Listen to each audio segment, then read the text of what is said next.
Hello, good afternoon, everyone. We have the privilege of the post-lunch session.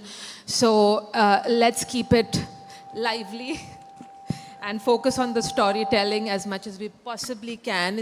Is that okay? Okay. Thank you very much, everyone on this panel, for joining me today.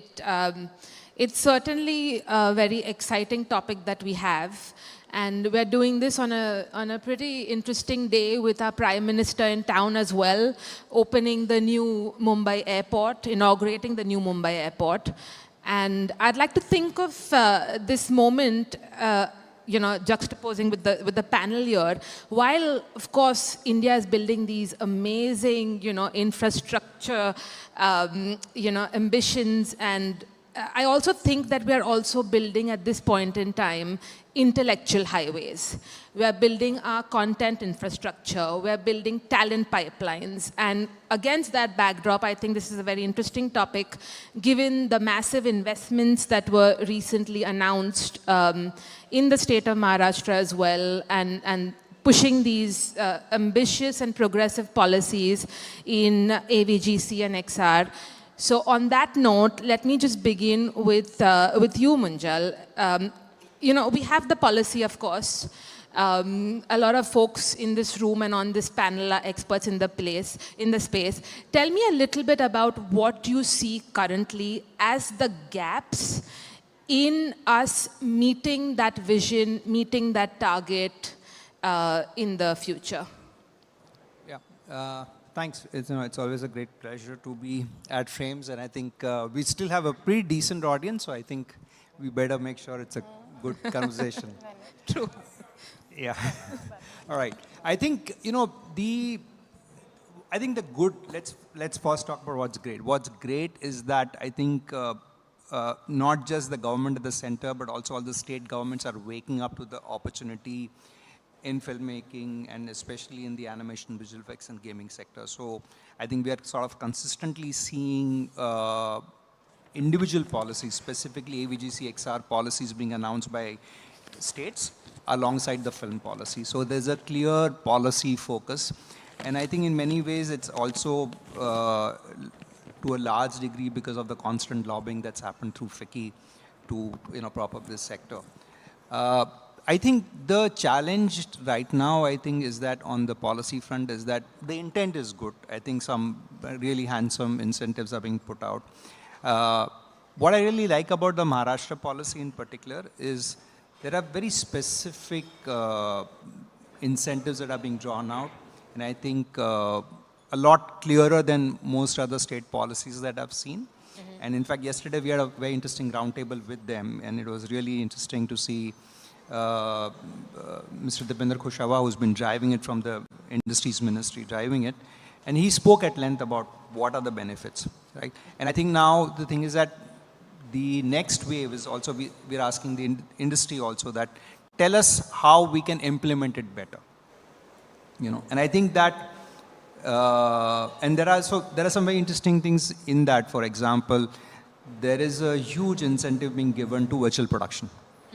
Almost 25% of the investment, into virtual production. I think it's capped at, if I'm not mistaken, 10 crores, right? So a policy which is specifically looking at one of the hottest tech trends right now in the filming space, and money being allocated to that to push that infrastructure, I think phenomenal. Right? So that's just one of the aspects. So I think we are seeing a change. I think as an industry, we have the mind measures, captured. So policymakers are taking a serious note, and I think the soft power of India cannot be underestimated. Mm-hmm. Fantastic. That's a great note to start this conversation on. But let me dig a little deeper into this balance that we need to find in policy, in investments, in storytelling. Vijay, let me come to you with this question then.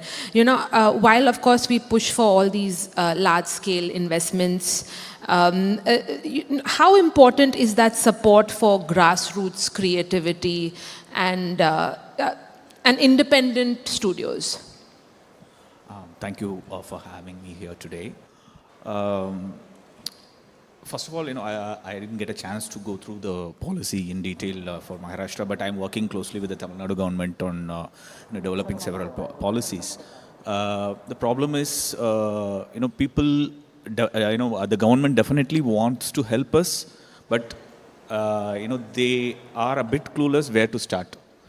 Though we give a lot of ideas on how to do it, and but they are more focusing on taking our infrastructure or encouraging skill development. But basically, we need to establish ourselves as a creative country, which the other part of the world is, I would say, not very very much recognizing our talents, though 90% of work is getting done in India on the creative side. Animation, let it be animation films. Any animation film you take it, there are so many Indian names there. That means that so much of work is happening there, but still we are not getting recognized as a creative, country for so many reasons. I think that we have to focus more on creating originals and showcase the world what India can come up with. And I think in a grassroots level, government should more focus on startups, who are coming up with their own IPs, and help them market across the world. Right now there are so many studios who had launched amazing products, but they failed to market it. They are so much creative. They are all creative people, but they lack their basic sense in how to market their product. I would say, including me. I'm hiring people to do that. So I think marketing that is people. yeah. So I think that is where we are lagging, and we are no way lesser than others, but we are lagging to position our products is what I would say. That's a very interesting point, and I want to just stay on that for a little bit. And I want to ask you, Munjal, as well as Merzin, this question. The points that Bijoy raised about originals, about how India not just being seen as some sort of back-end operation, a place to outsource the work, but as a beacon of creativity for the world as well. We were just briefly talking about originals, Munjal. Your quick take on what Bijoy said, and then I'll ask Merzin the same thing. I think what's happening is that globally there's a shift in the audience pattern, right? I think thanks to the whole streaming apps culture now, I think we have access to a wide plethora of content. In many ways, we are sort of seeing a reset in our own industry, right? I think the formulaic age-old content is no longer working. People are looking for fresher content, right? And I think fact that a Korean show like Squid Games, is becoming so big in India, cannot just be a metro-centric phenomena or a tier 1-centric phenomena, which means people, even in smaller cities and towns, are watching content, right, which is of a diverse nature, right? The other, this is one statistic I love to quote, is that the largest fan base for something like anime today is actually in Patna, right? So I think we are sort of becoming an audience that is consuming global content. My own shows, Bharat Hai Hum, which was based on unsung heroes of Indian freedom fighters. Obviously, it did fairly well on Netflix. It was among the top 10 shows the week it launched. But it also made it to the globally most watched shows on Netflix, right? Which I think, honestly came as a surprise to us as well. So I think when I look at that trend, it tells me two things. That I think there is a real demand for diverse stories, different stories. And I think that's a trend that globally we are seeing, right? That someone today sitting in the US wants to watch a story from Iceland, or Russia, or obviously even India, and vice versa. So I think that's what I believe is we're sort of seeing. And I think the whole streaming platforms have become a great leveler in terms of accessing content. Merzin, thoughts on what Bijoy and Munjal have said in terms of how India positions itself in this new world of content? So I think one of the obvious things is that content is king, and we are seeing the demand growing every day, every year. With the access of international content, the only main thing is that the audience is exposed to a much higher level and of sophisticated content. And so For us also to keep up with that is critical. But nothing beats the actual story, the actual, the IP of it, which is where actually India is rich in its culture. So I absolutely agree to that. I don't think that, the age-old cliche of Indian content is not acceptable internationally or not for global audiences. I think it's very much there. And in fact, the West has proven us in some ways by taking a lot of our stories and converting it and giving it a little bit of a Western spin to it, and it's getting lapped up. If anime is getting that much, approval out here, our content also can be, but it requires that sophistication. One of the things that obviously we are doing with our project Ramayana is to be able to take our story to the world, but at in a way which is acceptable in the global audience, not messing with the story, but with the storytelling of it all. So definitely there is enough and more opportunities out here. That's a great nuance you sort of pointed out there, story and storytelling. But on that note, let me bring in Harada Sanya. Munjal mentioned that Patna is such a fan of anime, and I thought that was really interesting. But let's talk about talent, Harada-san. Can you maybe share your thoughts on how we can cultivate talent? Because what we have in abundance in India is talent. Hello, I'm from Japan. I'm animation creator. I make Komaneko stop motion. My answer is, please talk Japanese, okay? 僕が思うに、人材流出っていうのはとても日本でも大変な問題トラブルではあると思っています。で、一番大事なことは、とにかくインドが、世界中に出していく、オリジナルのエンターテインメントを作るということが一番大事。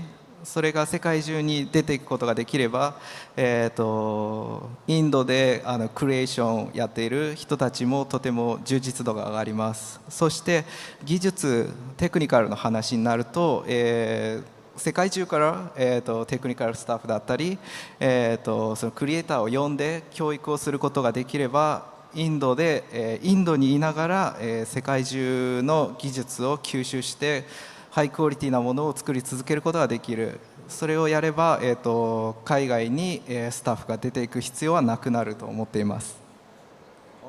My name is Nilufar and I'm the interpreter for Mr. Harada. His answer to this is that in order to spread the Indian films all over the world, Indians need not travel abroad, but have foreigners come to India and get work outsourced from India. Technical staff from all over the world should be called to India to educate the Indians on the creative methods of working so that they can produce top quality films over here. Okay. The technical aspect of it, but okay, we have the view maybe from Japan, and I'll come to you, George. Given your experience, give us the view from Moscow in terms of how India can really become globally competitive in the AVGC-XR space. Not that we aren't already on our way there and delivering some great work, but globally speaking, what's the view and how can we be competitive 5-10 years from now? Okay, thank you. First of all, I think the future of filming is about virtual production. And it's our viewpoint in Moscow that it's thing that we can do together, because now this virtual production thing is it's about LED screens and filming in LED screens.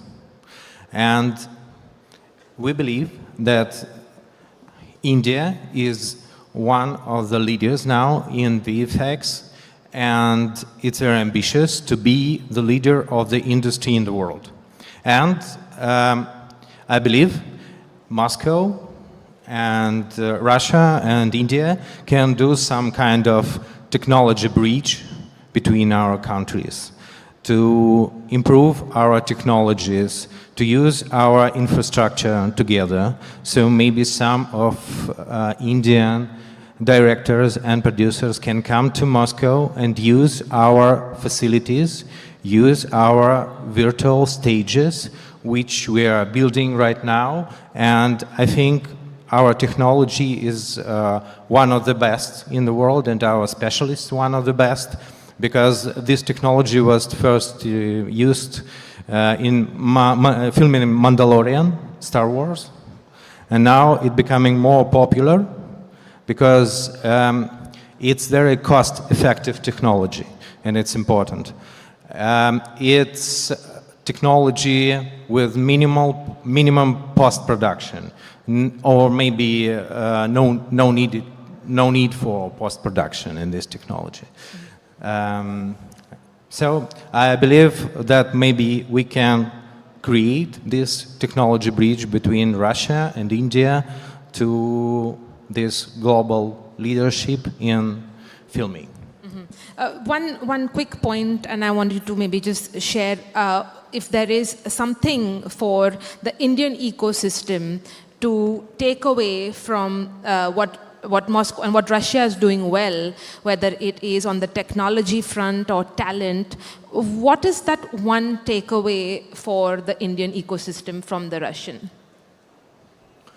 I think it's our expertise and talent for technology. Core technology. Mm-hmm. Yeah, the core technology. So, and we can use it together, I believe. Got it. Any thoughts on that? We spoke about technology a lot here. Where are we? Maybe Munjal, you can just take give us your view on that, and then I'll ask Merzin and Bijoy the same thing, just on the technology aspect. See, I think today, in terms of the tech that we use or the software that we use in India, is at par with the best in the world. I mean, some of the best Hollywood movies get produced out of India. I mean, Merzin's company obviously does a lot of that work, So I think that, I would say that tech and access to tech is no longer a holdback. Right? I think where's the bottleneck then? Sorry? Where's the bottleneck? I think the bottleneck in many ways is how well are our creators using that tech. And I think that's where I feel that our creators need to catch up. I think some of the finesse in terms of using that software, for example, the technology, for example, virtual production, right? I've been talking to a lot of people, about how well is virtual production today being used. And I think that, I would say that to a degree, we've been slow on the uptake. And I'm sure Merzin will have a point of view on this, and so would Bijoy. So I think it's about that. I think that, and I think in many ways this will change when you have a younger generation of filmmakers coming into the industry, because they are tech force, they are sort of digital natives, right? And I would say now I would go to the extent saying they'll probably be AI natives, right? So that whole new wave of creators coming in will be far more comfortable with that tech, right? So I think we are sort of in maybe a bit of a transitory stage right now, and we need to leapfrog. And I think that's where I think working with other countries, for example, with Russia, or their filmmakers, or with Hollywood, right? And those co-productions, I think, right, where there's genuine exchange of ideas, transfer of, I wouldn't say transfer of technology, but I would say transfer of processes. Merzin? Yeah, so technology today is accessible. We very much have the technology out here. It's virtual production, whether we talk about LED stages or mocap volumes. We have our own sound stages that we are using right now. We have our mocap volumes that we use. Our current form of filmmaking that we are bringing on is completely or a very high level of virtual production. So it's all there. What are the bottlenecks? I think, when we obviously want to look at it critically, we will look at it from a point of what are the problems or where we are.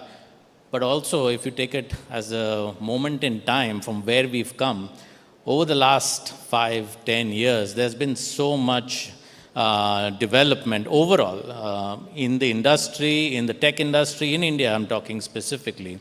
Whether it's India for India or India for the world, is there a challenge with, let's say, a lot of times we face and everyone faces challenge of resource.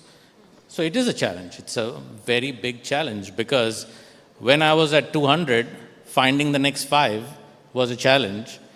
But if I'm at 10,000, finding the next 5,000 is a problem because you're constantly growing at that pace. And that in the last, I think, post-pandemic, I think India has proven to the world that the Indian talent is no less than the Western talent or the international talent.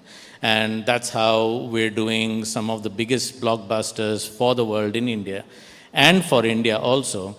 But for the India market to develop, yes, there need to be stories which need that. That doesn't mean smaller, more content-based projects cannot have visual effects or any of these other technologies, but forcing it sometimes in always causes a problem. But over the last 2-3 years, we've seen a rapid change in the way the filmmakers are now writing for incorporating some of these things. We're seeing a lot of that coming up, and the audience is obviously appreciating and taking it in. And I think budgets will come up as another bottleneck, but it's relative to what you're trying to do. A little bit more focus on not trying to squeeze it too much and not trying to make things cheaper would go a long way, because this is, no matter how much technology comes in, there is a craft in it. I'm sure we'll get to the AI bit of it in some time, but you can't take away the craft, and that craft requires time and requires experience, which technology can aid, but it cannot just erase it. And that's where we're seeing a lot of development, and I think the pace is good, can always be better. Just from the AVGC side of it, from the policy side of it, the very fact that we can sit here and even talk about a policy, that's a big win, because all these years there was, it's like we're at the side. We can keep talking about all the massive films we do, but there is no recognition because it's a small-scale industry. It's just a speck compared to all the tech out there.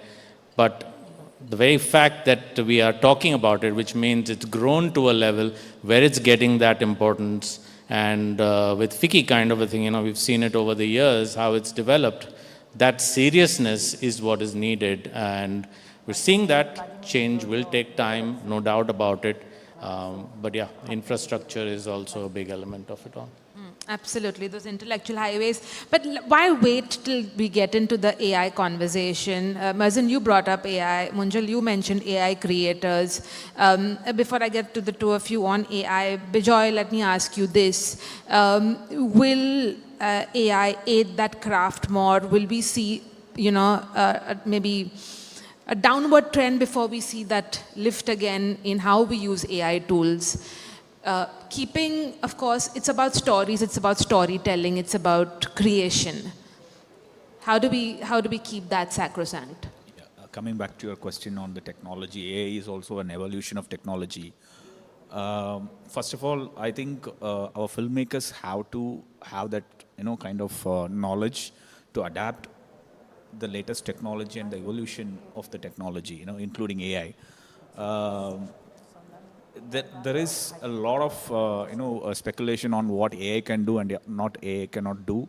That is something that we will discuss later. But first of all, the creators should have that wide knowledge on how technology can be implemented into their films.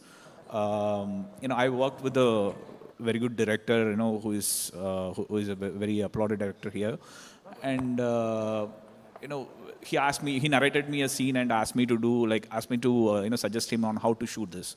And then when I say that, you just place your camera here, do a cut here, and in the second shot you do this, and immediately he says that, action and cut I will do. You just tell me how to shoot this. So I'm clueless, right? That is the way we work, right? Like you have to narrate them on how we are going to execute that particular shot. So, with that kind of ego or, denial to accept the technology into their script, I've not seen just here, but even, abroad and the international shows also, not everybody are updated on the technology. So, there has been instance like people said that it is just the computer's going to do, why are you charging me this much? Why are you asking me to do this? So they just want to shoot something and then do our magic on top of it, which is not the case. It will not work like that. So first, the understanding of how the technology is working in terms of filmmaking needs to be there with us, because, for us, I'm talking from the visual effects standpoint. We understand how filmmaking works. We have studied on, how the directors work and how the editing works, how sound works. Only then we can visualize a shot, how it is going to be the end product. So that kind of knowledge needs to be there with the directors also. Major production houses in Hollywood, even if they are a very big director, they don't encourage those directors to, shoot a film with heavy visual effects unless they have that knowledge on visual effects.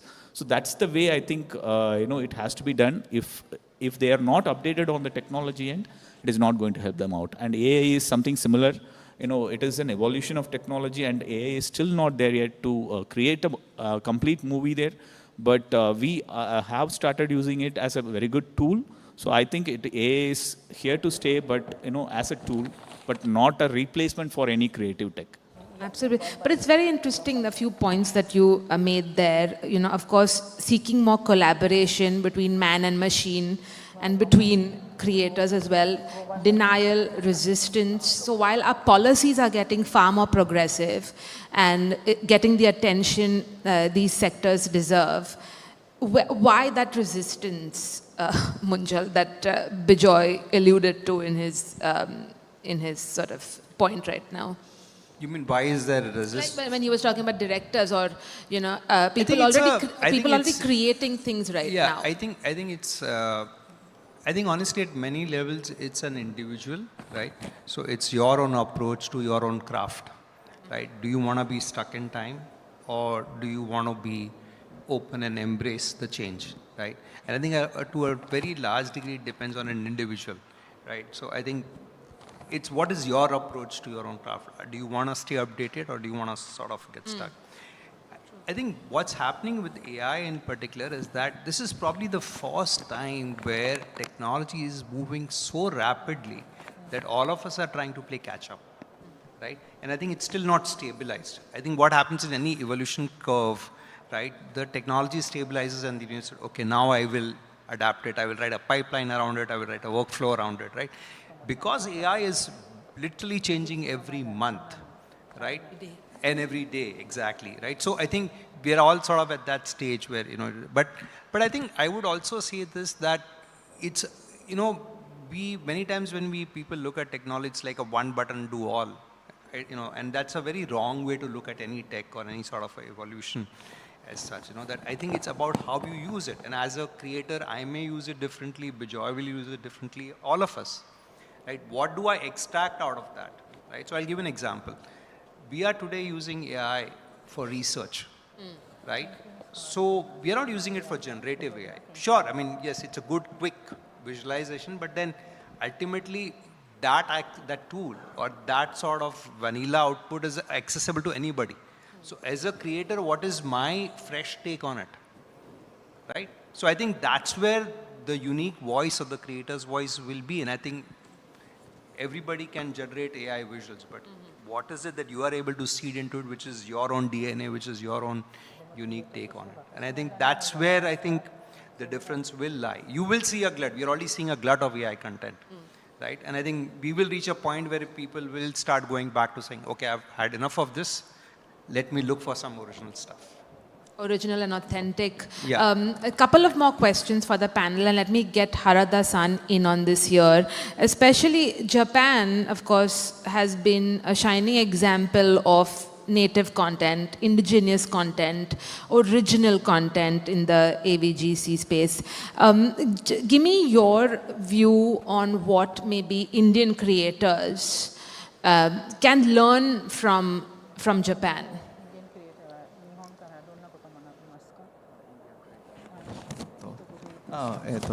オリジナルのキャラクターだったりコンテンツを作って世界に売るということをやっていった方がいい。 It is very necessary to create original content and give it to the public. そして、日本ではインドの映画フードものすごく人気です今。びっくりするぐらい日本人みんな好き。 In Japan, Indian films are making waves. They're very, very popular in Japan. Like RRR, the film RRR. The Japanese people are even learning how to dance on that. Okay. オリジナルをもっと見たい。インドのオリジナルが世界中にどんどん来ることをみんなが望んでいると思う。 So what people want is not a copy, but original that can come out of India. But Nilofer, just ask him this, and it's a slight deviation from maybe the questions, but on the point about AI, how can creators, artists maintain that artistic integrity with all this new technology coming in? いろんなテクノロジーと一緒にアーティストの人はそのクリエイティビティはどうやって守ることができる？アーティストを守る。アーティストはその AI のクリエイティビティはどうやって？すごく難しい問題だと思っている。It's a very difficult question for me 日 to 本で answer. も同じ問題が起きているから、なぜなら Probably in Japan also we have the same problems that you have. 誰が作ったのかわからないし、 Nobody- コピーもされる。 Nobody knows who has actually made it, and there's lots of copy coming out of it. で日本のアニメーションのコンテンツ、ポケモンだったり、ドラゴンボール、ドラえもんみたいな有名なやつも誰が作ったかわかんないけどショートフィルムがたくさん出始めている。 Famous films like Pokemon and Doraemon, nobody knows who's actually made them. でそこは僕たちも考えないといけない。誰がそれを作ったのかが、これから大事になるから人間この人がこれを作ったんだよっていうのをすごく権利を主張する必要がどんどん出てくるのではないかって思っている。 We should also take into consideration from now onwards as to who has made what and give them their official rights. そしてテクノロジーがあまりにも発展しすぎてて人間が作らないで済むような時代、作らなくて勝手に AI で作れちゃうんだけど最終的には誰が作ったかに戻っていくと思う。価値は Technology has advanced a lot, and today anyone can do anything over there and do what they wish to do. But for now onwards, it is very necessary that we should keep a note of who has made what. Safeguarding originality. The originality. Absolutely. Merzin, one more question for you. What does success in AVGC-XR look like in 2030, 2050 for India? I think pushing our content to the world, that is what it's going to be. And the culmination of all of these sort of initiatives, it's not one or the other. It's like we start with infrastructure. Attracting the world to India is important. We can keep saying we want to send our work there, but exposing the international audience to our culture, to our stories, bringing in a lot more development into this sector through development of artists, supporting the younger generation in thinking, and again, just correlating AI, fantastic technology. It's here to stay. It's not going anywhere. It has a place in the world. It can do some really kick-ass stuff, but it should not be looked at as a shortcut to making cheaper content, because that's the risk we run, that we make things cheaper, they start looking cheap. And that's not the way that we're going to be able to do this. So starting to look at it from a creative hub, if we want to we want that recognition from the world to be a creative sort of a destination, we will have to first appreciate it and be creative. Because just copying something, following a trend, it's good for a short term, but it's not sustainable. So I think if all of these initiatives start coming together, a lot of more recognition to the industry as a more serious industry, looked at by the big players, all the tech companies are starting to come together and appreciate the AVGC side of things. Gaming obviously is already big. Animation and visual effects are also utilizing technology at a very high pace. So I think that is what I see it, being able to showcase our world, stories to the world. Well said, and that's a great note to maybe conclude our conversation on. But I think Jorge has something to show us as an example of what's happening in terms of technology and the impact it's making. I know you mentioned, cheaper is not, but in some spaces you want some more cost effectiveness, right? Cost effective is there, Absolutely. definitely. Yeah, That's not but, cheap. Yeah, absolutely. So, Jorge, maybe you can just tell us a little bit about what we are going to see, and then we'll watch it and we'll conclude our chat. It's a short video from one of our biggest virtual stages and setup, and you will see split screen, and in the upper screen you'll see playback, and lower screen you'll see a real-time filming backstage and how it looks. Can we have the video playing?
To all my panelists, thank you very much. I think we're good.